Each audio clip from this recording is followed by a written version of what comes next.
So this is the ZTE Axon 40 Ultra. If you don't know exactly what this is a premium device from ZTE. You can see ZTE Axon 30 Ultra from last year. This is an upgrade. You can get this phone right now for around $799 for a 8 gig 128 model. You can also go up to $899 for a 256 12 gig model. And if you pre-order it right now, you'll get $50 off if you pre-order it for just $1.99 actually. So $1.99. That's a pretty decent deal, and that goes on until June 21st. Now ZTE did send this out, but I'm not paid to say anything here. They just sent the phone in exchange for a review. So I'm gonna rip it. I'm gonna give it its praises and its cons here. I'll share them all with you in this video. These are all my own opinions on this device. So with that being said, one of the key standouts you're gonna see right here is an under display camera. You can't actually see it, it's gone. No notch, no punch holes, clean, beautiful, and no pop-up cameras. But there is a con to this, and it's a major one. I'll talk about it later in this video. It is wrapped in a curved display here. It does run Android 12, but let's go ahead and take a look at some of the key specifications. I'm gonna put them on screen here and we'll talk a little bit about the highlights of this device. So you can see a 6.8-inch full screen without any notch. It is a flexible curved display. Definitely one of the most full screens I've seen before, over any phone I've seen. It does have a new generation under display camera, 400 ppi density. It does have a triple primary 64 megapixel camera with Sony IMX787 sensor, 35mm 8K video, Snapdragon 8 Gen 1 chip, 120 Hz refresh rate, UFS 3.1 and DDR5 RAM, along with 5,000 milliamp hour battery, 65 watt fast charging, a 9-layer heat dissipation system, and it does have a beautiful design. Not only that, this does give you a new sub-pixel arrangement, and I'll talk about why that's important later. It does have a UDC Pro chip. In addition to that, you can see some of the other specs here on screen. An AMOLED curved full display at 2480 by 1116 Full HD Plus. So you're not looking at a 2K display, but that sub-pixel arrangement makes up for it. I'll talk about that in my experience later. 120 Hz refresh. Now that's actually down from the ZTE Axon 30 Ultra, which actually had 144 Hz. But at the same time, it doesn't really make a difference because I couldn't even tell the difference that much. So definitely don't really care that they went back to 120 Hz over a 144 Hz. All right, so let's take a look at this body here. You could see we do have ourselves matte texture back. So you're getting that OnePlus 10 Pro like feel on this phone right here. Take a look, but a little bit bigger, a little bit bolder than that device right there. Not quite as curved, it's more that squared look. So if you like the OnePlus 10 Pro, but you don't like curved phones, you like the squared phones, you're definitely gonna love ZTE Axon 40 Ultra. Now, I also wanna take a look at this quickly before we look at the rest of the body next to the Galaxy S22 Ultra. Definitely not as wide as that phone. So I would say the S22 Ultra is even more cumbersome to hold. It's more like the Google Pixel 6 Pro in the size, you could see, but definitely very competitive. But you can see they're looking for that camera up there. We don't have that. Cleaner at the top, no camera, no obstructions, beautiful. Now you can see we do have a ZTE Axon 30 Ultra right here, and this one was last year's model. You can see they did get a little bit bigger on the screen here. It does have a punch hole on that phone, so a nice update for ZTE this year to the Axon 40 Ultra. Now this one doesn't have an IR blaster. I did, try to download the app. It didn't work.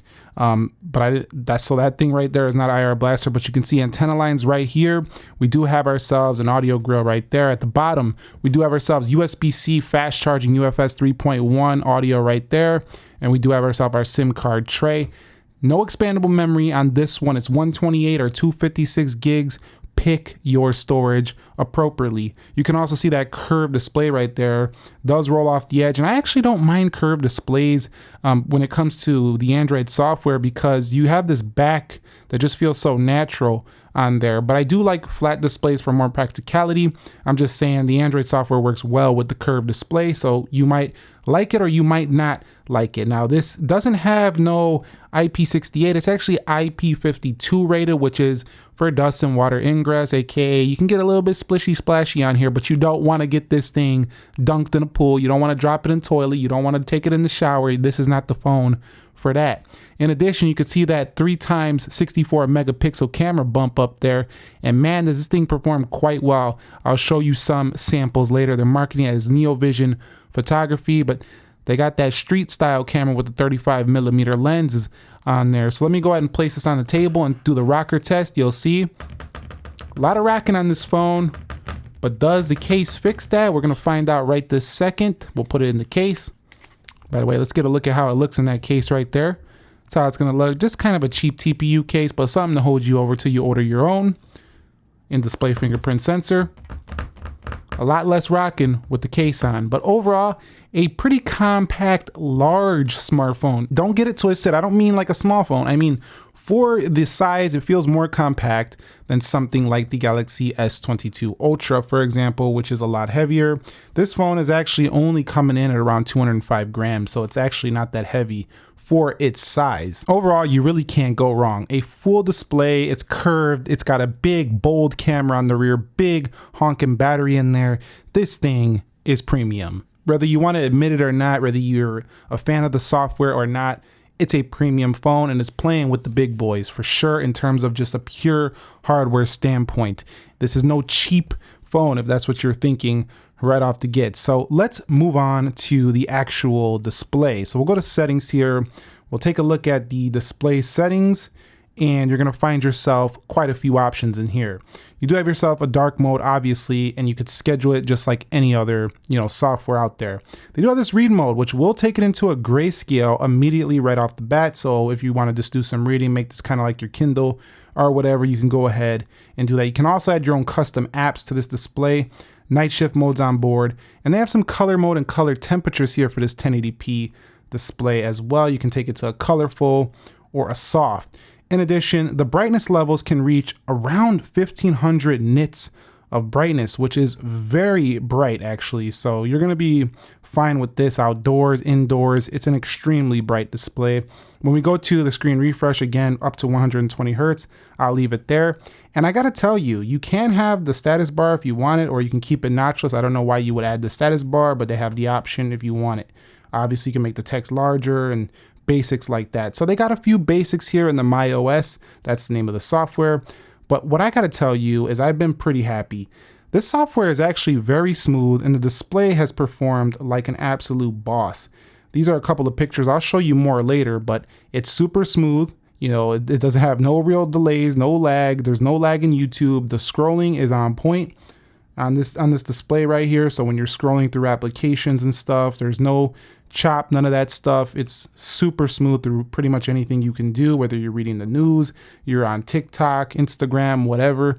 Throw it on the 120 Hertz, leave it there, and it's butter smooth. So very good overall. There's really not much to talk about. Premium, curved, tall, notchless, holeless, everythingless.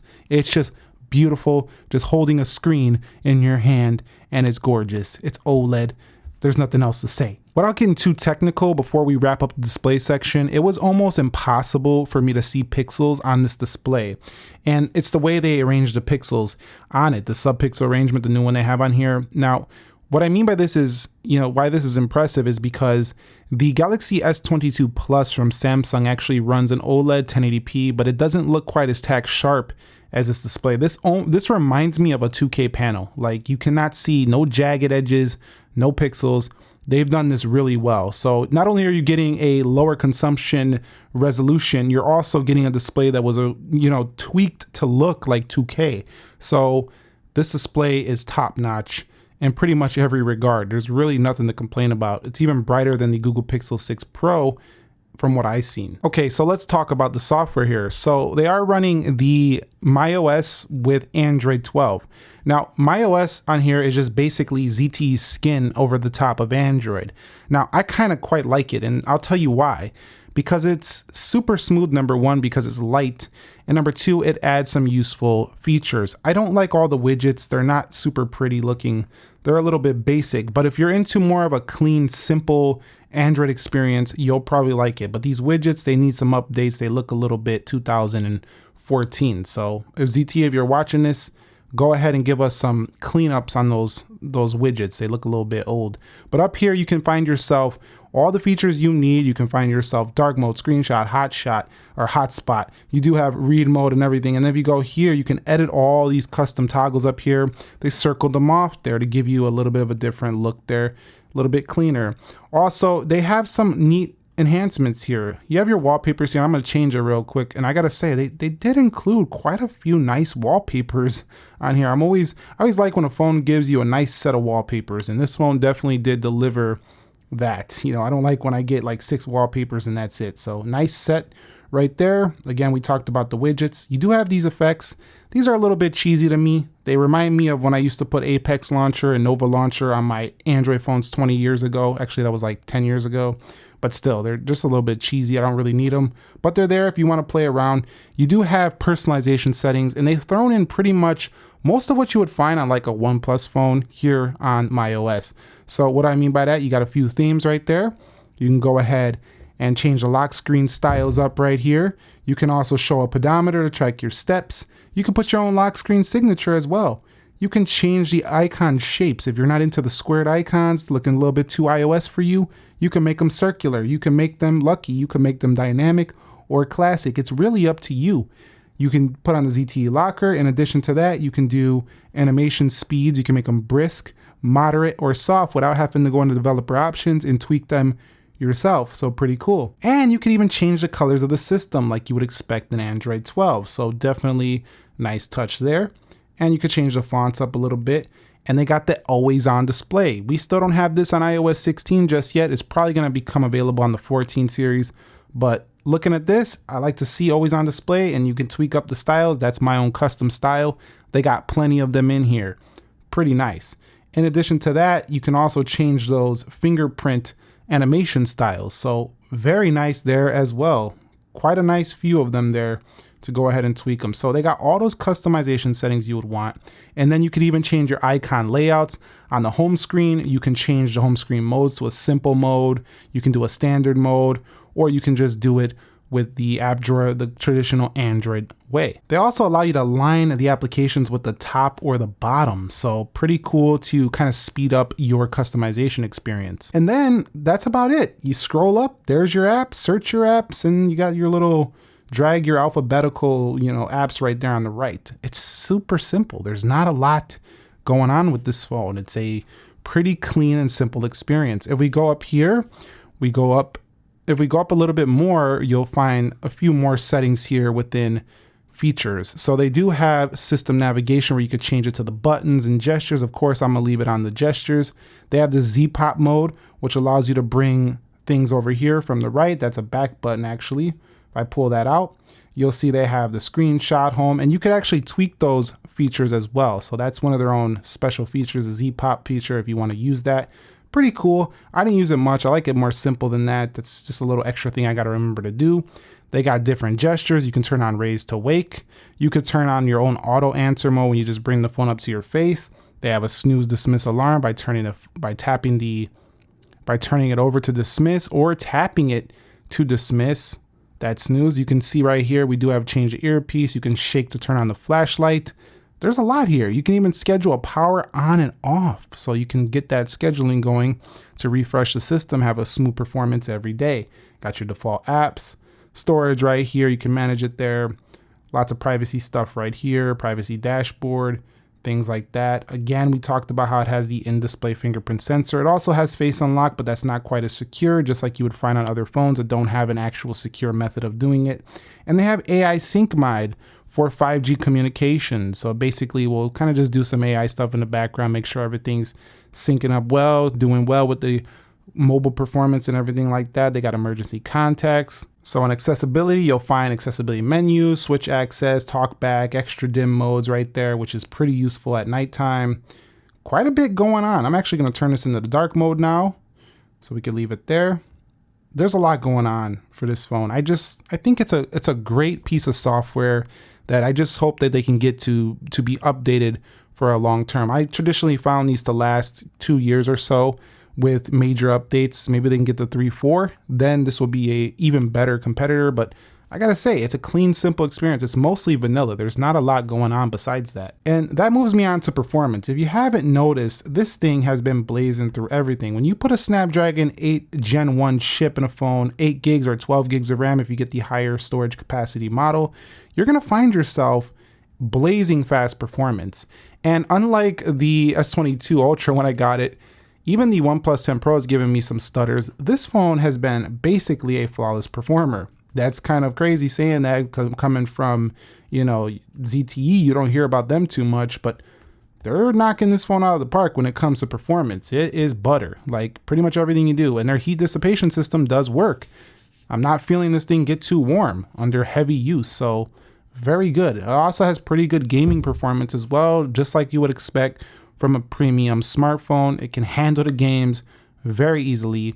And that's something that a lot of people do care about, especially when getting such a boss style screen like this one right here. All right, so let's talk about the triple primary camera setup here. So up here at the top is that ultra wide camera. That's 64 megapixel. It has a 16 mil equivalent lens. It also is capable of the macro mode. In addition to that, it is a pretty, low distortion sensor on here. Now we do have a IMX 787 again here on the main 35 millimeter equivalent primary camera there in the middle. And we have a periscope lens here. This thing has a 91 millimeter equivalent, meaning that you can zoom in the tele. You could see right here, tele stands for telephoto, quite far. And it goes even further than that, but that's going to be your optical at the 91 millimeter, which is around 3x or so. So definitely not going to be the sharpest when you start to head over here to the 40x modes, but you do have the ability to go up to 40x. Again, it's going to go digital. Now you do have 1x, which is going to be your best camera shot. That's the main. And then there's your ultra wide. We got the Android guy right there hanging out with the vehicles. And this actually has an AI detection mode right here. So if I go ahead and pull it away, it'll know that's a car. It'll know that's a car. Does it detect that guy? No, not really, but it can get plants and subjects and stuff like that. Not only that, just like some other phones on the market, you see a lot of these macro modes these days. The ZTE also offers this right here. So there's your macro mode abilities right there. Take that off and you'll get more of your standard angle. You have pro abilities. You can tweak the focus, the EV, the shutter speed, all that stuff. You even got histogram up here. Definitely nice. Street mode as well. If you're into street photography, you'll love this phone. And you have some cool features like a full size mode. You do have a vlog mode over here where you can do like these quick B-roll shots. Pretty neat. And then you can go over here to, let's go to camera family. You can go to the panoramic mode, which you would expect on a camera. In addition to that, if we swipe over here, you do have document camera, monocolor camera, multi-camera options, the moon, which I tried in my samples, you'll see in a minute, it worked okay. So a lot of nice fun things you can do. Now, if you go over here to video, it looks like this 8 gig of RAM one goes to 4K. So it's probably the 12 gig of RAM that goes to 8K, but still very good. 4K 60 abilities, HDR, you have night mode, you have a portrait mode on here. If I go ahead and flip it around to the front, here is where I get a little annoyed with this phone, and I'm gonna have to knock it pretty hard here. This front-facing camera, it just don't look great. Like, it just looks kind of like hazy. And I think that's because they put it under the glass. The glass is creating this effect that doesn't make it look so clean. So if you're looking for the best selfie camera, this phone is not it. But you gotta think about it. I like that this option still exists though, because let's go ahead and try another one.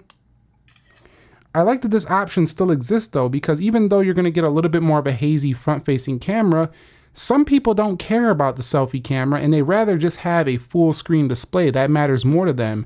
And now you have that option here in the industry. So I'm basically done talking about it. You see it's got a lot of features. If I go into settings here, there's some more camera settings. You can change from the front to the rear. You got anti-shake modes on here. You got the flash right there. Take a look at some of the samples I took with this setup and let me know your thoughts. Overall, I think it's a pretty boss setup on the back, but the front definitely suffers. So you will be sacrificing with the selfie quality if you pick this phone, but you will be gaining that all screen display.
So here is some front-facing video with the Axon 40 Ultra, audio coming from the phone itself. I think having that under-display camera does make it suffer just a little bit in the quality. So that's just something I noticed. But overall, the back camera is amazing, and it's still pretty good overall. It's just, you can kind of see this little effect where it's kind of a little bit hazy. Let me know your thoughts below. And here is some 4K video with the Axon 40 Ultra. You can kind of see how it does look overall. Zooming in just a little bit. Let's back it out. And that's the type of video you can expect with the Axon 40 Ultra. Battery life, strong, 5,000 milliamp, and this thing charged just like a OnePlus phone, just like any phone with a 65-watt charger. Blazing quick. It's faster to charge than the 13 Pro Max, charges faster than the S22 Ultra. This thing blazes through the charges, and it lasts quite a bit of time. You also have ultra power saving modes. You have power saving modes. There's a ton going on here. It also intelligently learns to manage your apps to save power, just like a Pixel phone. So it's like a mashup of a lot of different phones all in one here. You got the clean, kind of simple look with a few features like a Samsung, or a few features like a OnePlus. Looks like a Samsung phone, has a back feeling of a OnePlus, has a camera bump that looks like a S21 Ultra. You have no notch, no camera, those things that annoy you about some of those other phones. It's just like a mashup of like everything you might want in a phone. So this might actually appeal to those people who just don't care too much about selfie quality. I also got to say the in-display fingerprint sensor was pretty accurate as well. No major issues on this area of the phone, it pretty much unlocked perfectly every time, unless you were a dork like me and you miss touch it. Like if you try to go here or something, or you do it too quick, it's not going to be working super fast. But overall, found that in display to be pretty darn good as well. So let's go ahead and change the wallpaper one more time. I get bored of wallpapers very quickly. We'll go to this one right here, set as both, and let's close that out. And so we covered pretty much everything: display, the build, the performance, the software.